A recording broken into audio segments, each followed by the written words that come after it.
Hello and welcome to a special edition of the Manchester is Red / Talking City podcast. The usual drill for Derby weekend. We're bringing the two podcasts together. I was going to say for one time only, but obviously it's for two times only if there's two derbies a season. I'm Tyrone Marshall, the neutral man in the corner today, the referee, if you will. I'm joined by Samuel Luckhurst and Simon Bajkowski in our studio. A red pillow behind Samuel and a blue pillow behind Simon, so you can work out who's who. But how are we doing, chaps? I feel like I'm a guest on a Sophie Bridges Sky News programme. There's a Labour representative and a Tory representative. I wouldn't want to say who is who in those two states. See, I feel like I'm on Gladiators, so it just shows the different kinds of programmes we watch.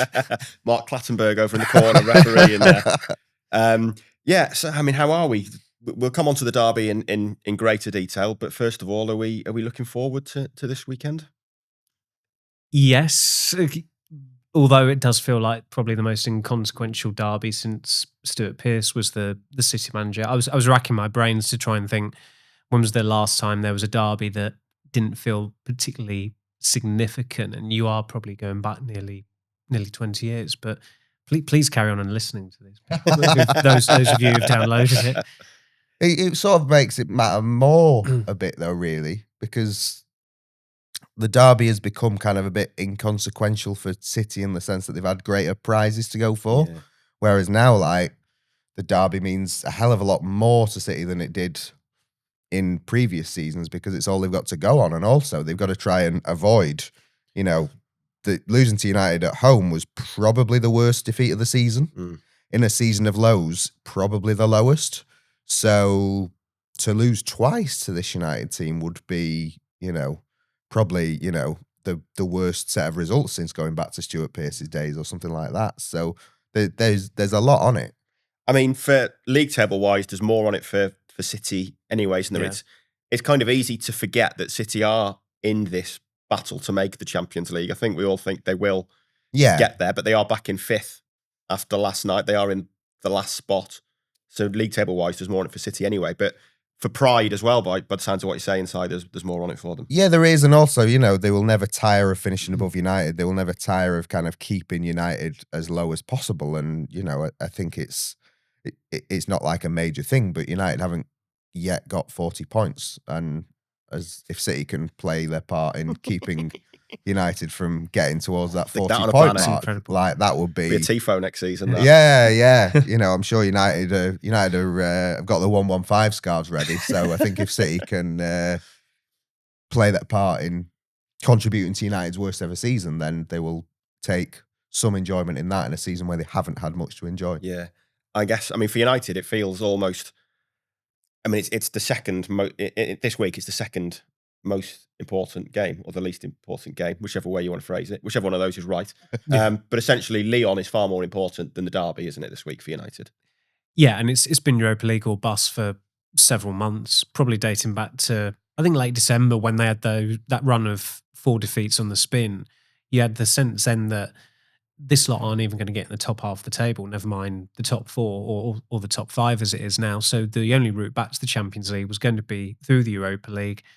They still had the FA Cup to play for at that point, but I mean, I wasn't quite aware of how little prize money you got for winning the FA Cup. I mean, that is a competition that is purely all about glory. I mean, the money barely comes into it, whereas Champions League, just qualifying for it, there's a reason why Arsenal used to have dressing room celebratory pictures when they finished in the top 4. Not that I agree with that, but it does make a huge difference as to what you can do going forward. And for United, it is a borderline doomsday scenario if they don't qualify next season, because it'll be the first time they've gone 2 seasons without playing in it since they re-entered the competition in 1993. And also the financial mire they're in at the moment, even though it feels like it's calmed down a bit just because Ratcliffe has come out and given all these interviews and said, they would have gone bust, but for these redundancies, which I don't think anybody really, truly, properly believes that they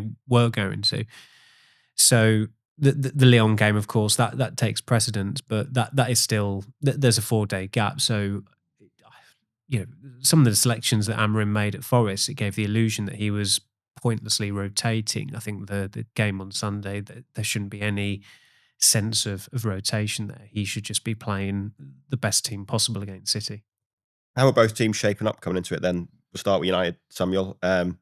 You were there on Tuesday night. I watched from home. We did City on Wednesday. It had felt going into this international break like there was some kind of low-key improvement for United. I think it was 3 defeats in 17 before heading to Forest, and without anyone really realising, it felt like things were getting better. Was Tuesday a step backwards and a reminder that maybe they'd just been facing easier opposition, or is there still kind of a little bit of momentum heading into this game?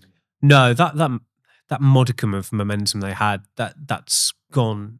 And it's just the circumstance of the way they lost to Forest, in that they concede a 5th-minute goal and then they can't score for, well, including added time, it would have been pushing 100 minutes because it was quite a lengthy added time. They still wouldn't have scored now, would they? No, they wouldn't. And it's the same old story with them. It's that has been the problem with a lot of their defeats this season from a journalistic perspective. They've lost in such banal ways, with the exception of maybe a few, thinking Liverpool, Spurs and Newcastle at home, certainly with the Xerxes substitution in that. And that's another issue altogether going into this weekend's game. United have lost 7 Premier League games at Old Trafford already this season. So it's another game going back to Old Trafford, playing in the Premier League. I mean, okay, they played quite well against Real Sociedad in their last home game, but that was pretty distant now, and it's a very, very different level of opposition. Watching City, certainly in the second half against Bournemouth last week, and I know Bournemouth had quite a few injuries to contend with, but that was more at the level that you expect City to play at. The first half, obviously, it didn't go well whatsoever, but it was a very creditable piece of management from Guardiola to make the change, and in the end, City won pretty much in second gear for the rest of the second half. So the momentum is clearly very much with City, and for them to get into a semi-final, that obviously is going to fuel their optimism. Whereas with United, it has subsided slightly, and this is the first of. I mean, every game's difficult for this United side, but City at home, Lyon away, Newcastle away, all of a sudden we're back in that territory where we're looking at their games and they're looking more treacherous than they were before the internationals. Yeah, definitely. Si, what have you made of United under Amorim? Give us your neutral view of United. I think Ruben Amorim is a very good coach who had a very good team. I was sort of in Lisbon when Sporting demolished City in November, just before he took the United job. I think it's a classic case of, you can't just change a manager and expect things to improve if the foundations of the club are not right. And there's a lot going on at United which are not right. I'm not sure Amorim has helped the situation with kind of the stubbornness of enforcing his tactical principles and whatever. But I think it's kind of been a case from the start of like, I want to start doing things my way, and if we kind of write off this season and maybe make some progress, it can help us next season. I think the problem for United looking into it is that they still don't have anywhere near the squad that is suited for Amorim's football, and they don't have the money to spend in the summer that will get them closer to Amorim's squad. So it doesn't look like a great match from the outside. Sort of like a squad that could be good with another manager and a manager that could be good with another squad. But I don't know if they're ever going to marry each other. I'm just going to make a note of that line to use on Sunday. What about City then? Si, we were both there on Sunday, and we were both there on Wednesday. Like Samuel said, the second half at Bournemouth is what they will cling to. I'm surprised there weren't more asleep in the stands against Leicester or in the press box. That second half was the most mind-numbingly 45 minutes. I mean, 45 and the first half, we were both sat there. I was thinking, how are Southampton worse than this Leicester team? It was dreadful. You couldn't learn anything from Pointless, aren't they? I don't think City were particularly good. They are weaker without Erling Haaland. Marmoush has not scored any Premier League goals away from the Etihad yet. So that's his big test at Old Trafford.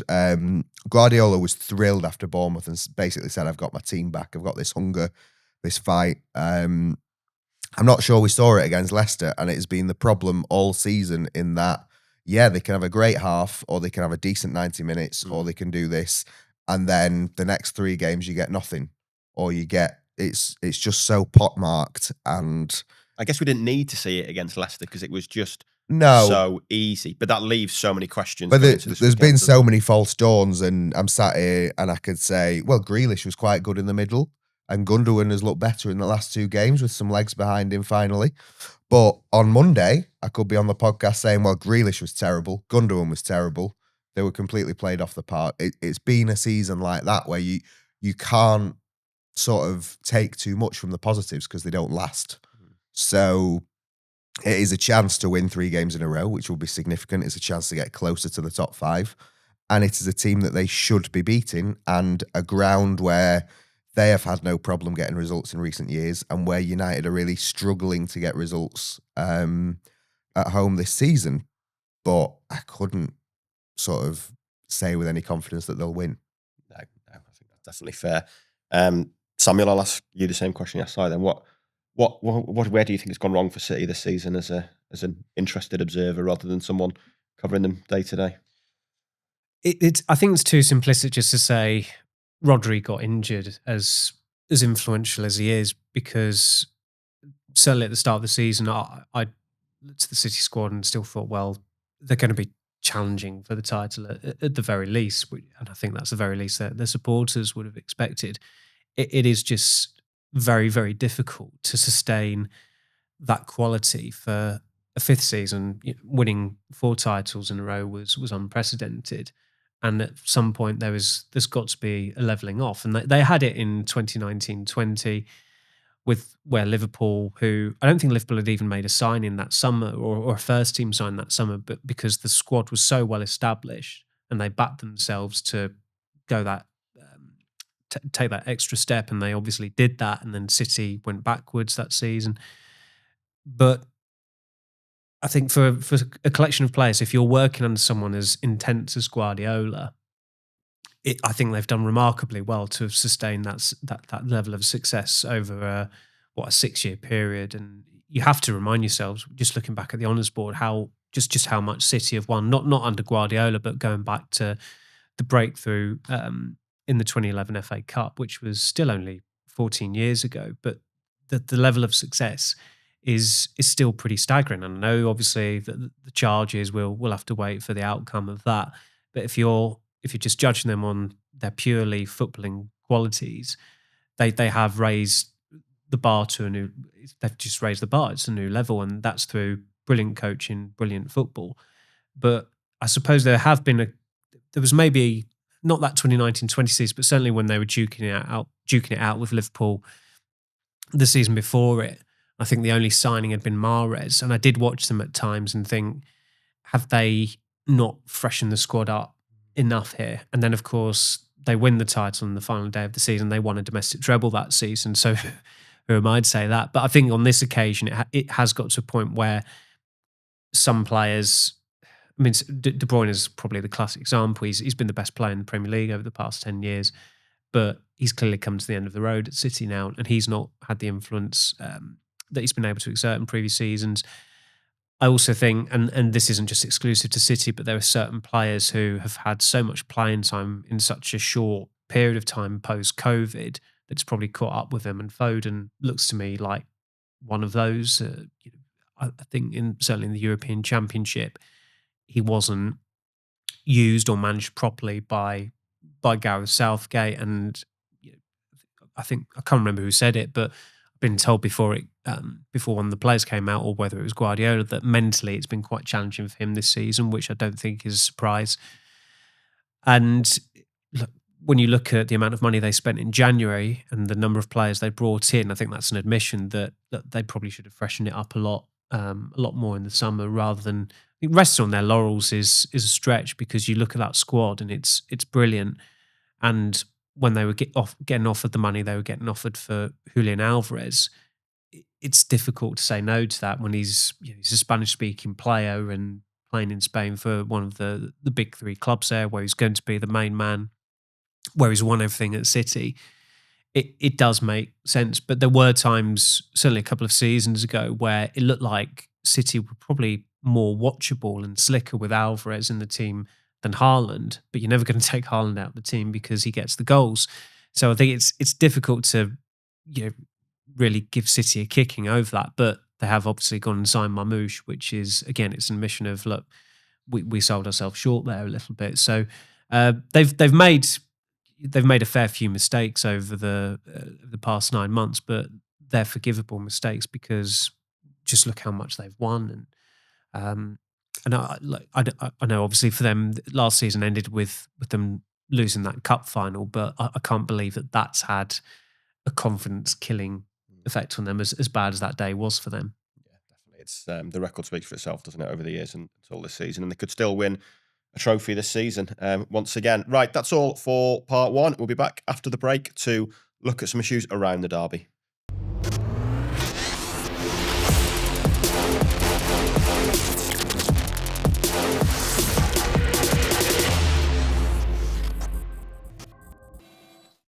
Welcome back to the Manchester is Red and Talking City podcast. It's Derby Day weekend in Manchester and the locals are revolting. Big issues at both clubs, protests going on around both clubs, and believe it or not, Sir Jim, it's not because neither club is having the season they wanted either. It's been a week, I guess, where protests are going to be top of the agenda. We'll start with the game this Sunday. Samuel, another protest being organised at Old Trafford, the 1958. Organising again a sit-in this time. It's clear that this dissatisfaction at the moment is not going away, is it? No, and the point you just made there is the relevant one, that Ratcliffe seems to think that morale and just not just at the club among employees, but among supporters, it's always dictated by the team, and that's clearly not the case. I mean, in terms of the ticketing issues at United, it's like take your pick at where they've cocked up this season, whether it be hiking prices mid-season, scrapping concessions, turfing time-served season ticket holders out around the dugout just to essentially sell tickets to other people who are going to pay top whack for one of the best views in Old Trafford. And in some ways, perhaps most egregiously, the Rangers game, which was a repeat of Galatasaray, but a hell of a lot worse because Scottish people like a drink, and they like a drink more than Turkish supporters do. I think it's safe to say, and that was just an absolute recipe for disaster. And the blowback from that is that I remember that night. I think Fernandes scored a 92nd minute winner, and I'm pretty sure I sent a message on behalf of everyone at kickoff, like, is there any comeback from clearly all these Scots and Glaswegians around the ground home section? And it was seconds after Fernandes scored that the reply was sent by an official at United with all this background as to this is why it's happened. I thought, what a time to try and bury bad news. Thank you, Bruno. Yes, yeah. But the way that some supporters have been treated, where I'm sure people have seen these letters that they've received about threats of bannings because they didn't take their seat during the game, and they've been accused of shifting their tickets. And ultimately, people were intimidated last night. They couldn't get to their seats because you had loads of Rangers fans congregating around certain areas where they would be sat. We saw it with our own eyes, and it's not the first time that the United ticket office has aired in the way that they have. So I suspect that they will be hoping that Athletic Bilbao win their Europa League quarterfinal this month. Yes, definitely. And Si, there was a protest at the Etihad on Wednesday night. You went to pre-match. We saw what happened inside the stadium when, thousands of supporters poured in after the 9th minute and watched the opening 9 minutes on the concourse. We've not spoken about it on a podcast since, but it was a really eye-catching protest, wasn't it? And it was very visible that all four stands took part, and it really did make a statement, didn't it? Yeah, and it was kind of especially effective because the south stand was where most people stayed away, especially just behind the goal. Yeah. And that was the goal that Jack Grealish scored in. after 2 minutes. And after 2 minutes, Jack Grealish scores, and you could have had people rushing in wanting to see, and they didn't. They stayed on the concourse and sang 1-0 to the empty seats and things like that. And some other chants which we can't broadcast. But yeah, it's, similar to the United one. It's direction of travel. These are the same fans protesting who tens of thousands of them missed the Community Shield in 2023, which is the first game after the treble, first chance to acknowledge the treble heroes. They missed that in protest at the kickoff time and various things. As amazing a night as it was for them in Istanbul, there's a lot of bad blood around Istanbul because the fans were treated appallingly, and the official City fan board put together this report of everything that had gone wrong and what they wanted from it. And even the UEFA president admitted that UEFA hadn't been great. No public acknowledgement from City. There's not been a feeling that the club have backed the supporters over anything. And even like over the 115 charges, the club have maintained their silence throughout, which is fine. But it's the fans that have had to cop for it. Because it's the fans who are sort of being on the receiving end of all the abuse and everything like that all the time. So these fans feel like they're taking a lot for the club. And then all the ticketing decisions this season, from sort of trying to charge disabled fans to park for the first time before the sort of embarrassing climb down. And then, City agreed to a meeting with their official fan board over season tickets for next season. And then just didn't set a date, just ghosted them essentially for 6 weeks. And then that led to half the fan board to go on strike. And then they finally agreed to it. And then on the same day, they say, oh, by the way, we've signed a new ticket resale partner with Viagogo. Happy days. United used to have a partnership with them. Yeah. But I mean, that must have been nearly 20 years ago. But the optics of that, it's just, you look at that website and people think, well, it's just like legalized touting. Yeah. And City have had big games against Real Madrid and Liverpool where away fans have been in the home end in the last few months, and City fans have just had enough because they don't feel like the club is pulling in their direction and being behind them. And I don't see it changing anytime soon. Yeah, and I guess, there are obviously differences to some of these issues and to the protests, and obviously a lot of the United ones still revolve around the Glazers and the debt. But generally, a lot of these issues, certainly around ticketing, are from the same area, aren't they? And it's the same at both clubs. It feels like the same people who are most vociferous now, who are protesting, and that is your longest fans, your most loyal supporters, your season ticket holders, generally your local fans. It is, your local fans who are going every week that are protesting. And I know there'll be season ticket holders from all around the country that come to both clubs, and that's fine. But just saying, generally, it feels like it's these local fans, your most loyal fans, who have got these issues. And it feels a worrying time to be what probably both clubs are referring to as legacy fans. But basically, it feels a worrying time to be someone who's a season ticket holder who, maybe can only just afford that season ticket or has had it for 20 years or whatever. But also, these clubs have got to listen to their most loyal supporters, because this is an issue that's not going away. But both clubs seem to be determined to change their ticketing policy at the moment, don't they? And to almost, it's almost like they don't want season ticket holders anymore. They want people who will turn up and pay tourists who will pay a premium for every game, don't they? So it's a real issue, I think, for both clubs at the moment. I think it'll become a bigger issue because City are obviously expanding the Etihad, and Ratcliffe wants this 100,000 seat stadium, which is quite right. I fully agree that Old Trafford should be rebuilt, it should be bigger. But as a lot of earthy time-served supporters have said, and you know it already, the makeup of the support there will be even different, because you'll have an extra 25,000, best part 30,000 fans turning up. The ticket prices for that new stadium, if it ever gets built, will be a hell of a lot more expensive than they are now, because that's just the way it works, as you've seen with the Emirates, as you've seen with the Tottenham Hotspur Stadium.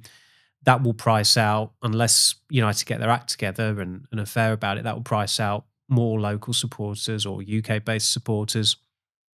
And then do you want this tourist-centric makeup of support? No, of course you don't. I mean, I was going back to the Etihad. I don't know what the circumstances were around it, but when when Haaland scored to make it 2-1, and he ran charging off into a corner, and you saw the supporters there, and you thought, I had some friends messaging say, like, is that meant to be the away end or the home end? Because it was the City end, but it was so passive. And I thought, this is City just going 2-1 up against Real Madrid in the last 10 minutes of a European Cup knockout tie. But those people there didn't really seem like they understood what the hell was going on. And that's because of the way City are going through their process of selling tickets. And we've had it with United as well before. And I'm sure that would probably get worse.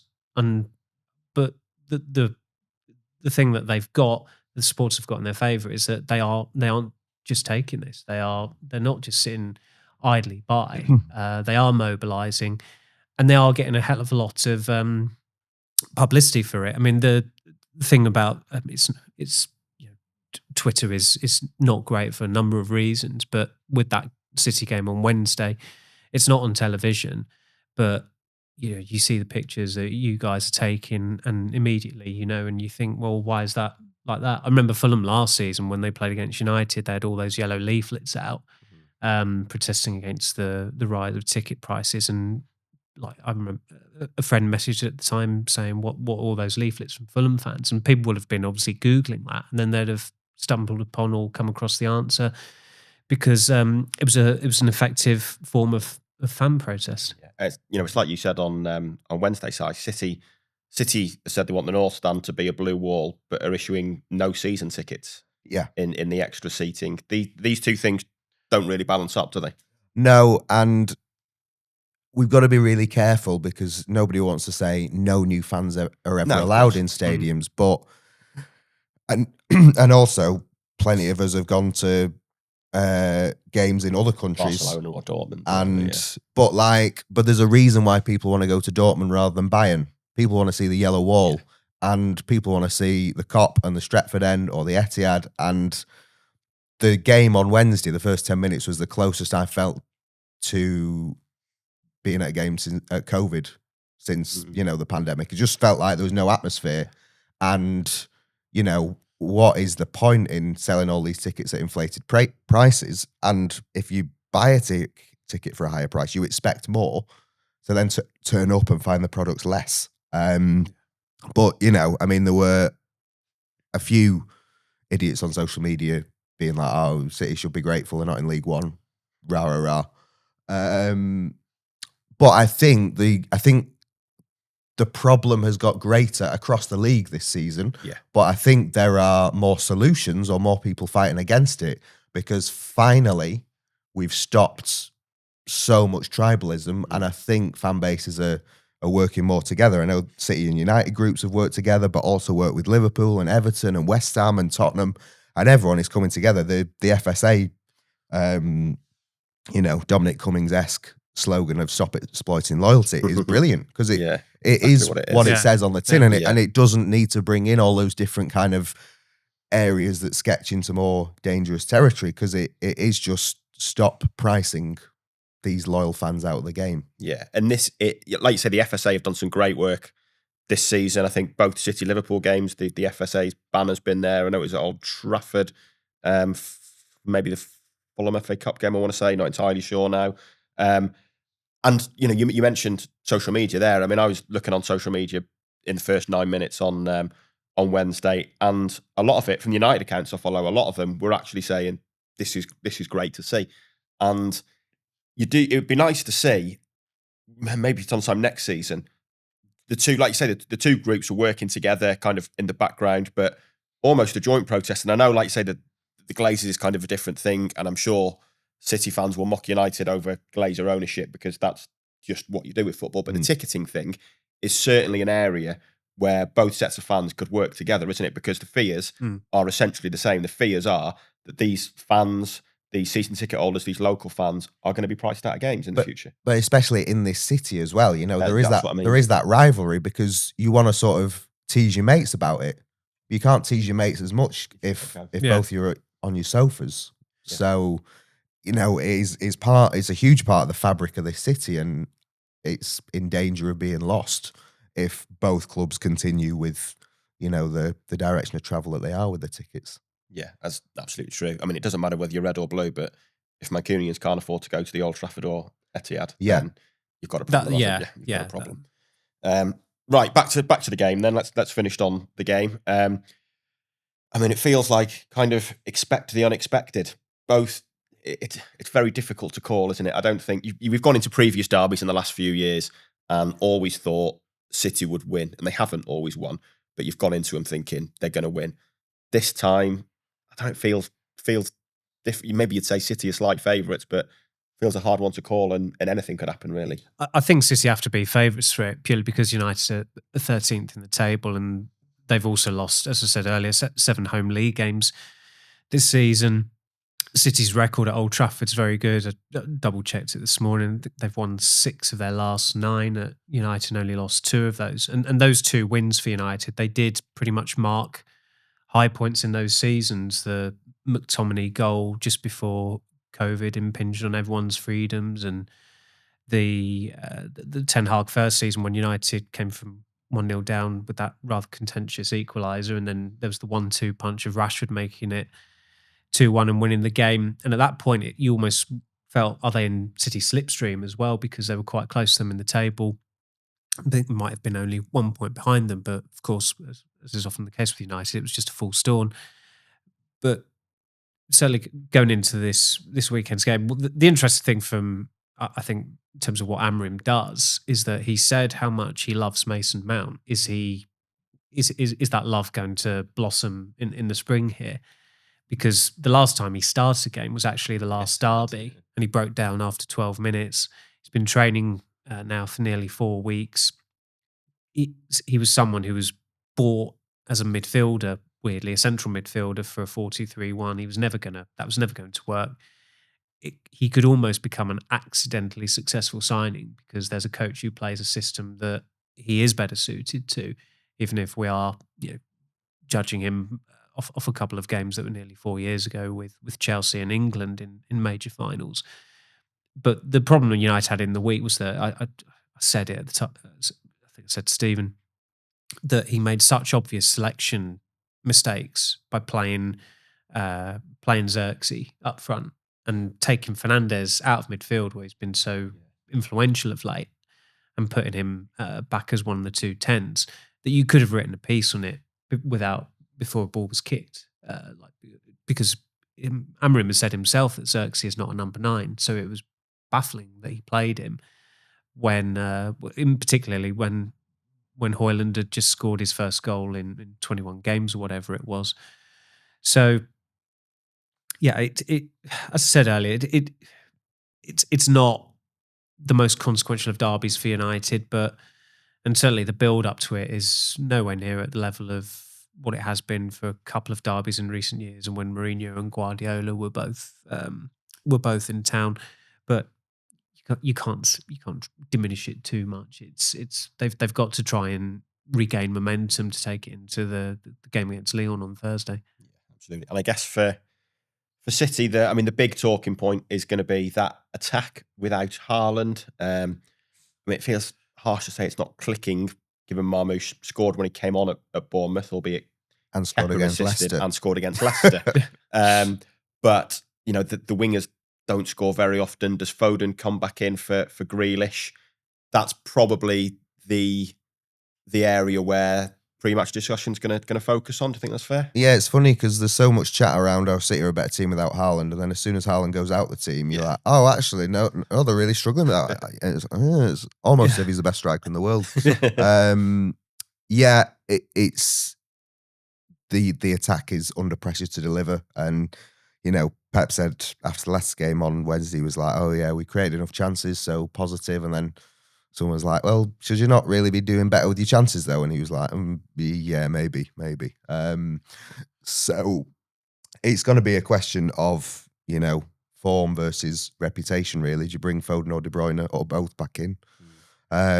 There's a weak spot at fullback, probably. Does Mateus Nunes play again? Sort of cost City the first derby, has cost City again and again. Does Rico Lewis play instead of him? Confidence is absolutely on the floor. Looks shadow of the player he was at the at the start of the seaon? Do you maybe start Nico O'Reilly at left back and then play Kusanov at right back, and therefore don't have to play Nunes or Lewis, and give United something new to think about, possibly? But it is going to be a sort of, City will want an 11 where the lineup is at least the sum of their parts, and that hasn't been the case for most of this season. So it's going to be interesting to see which way Guardiola goes with it all. Yeah. Let's finish with not necessarily predictions then, because I know how you all hate them. But what do we expect? Let's start with United. What kind of performance do we expect from United? Because I guess it feels like under Amorim, games like this, certainly away from home and occasionally at home, the bigger games, the teams that let them kind of sit back and strike on the counter, that they've looked a lot better.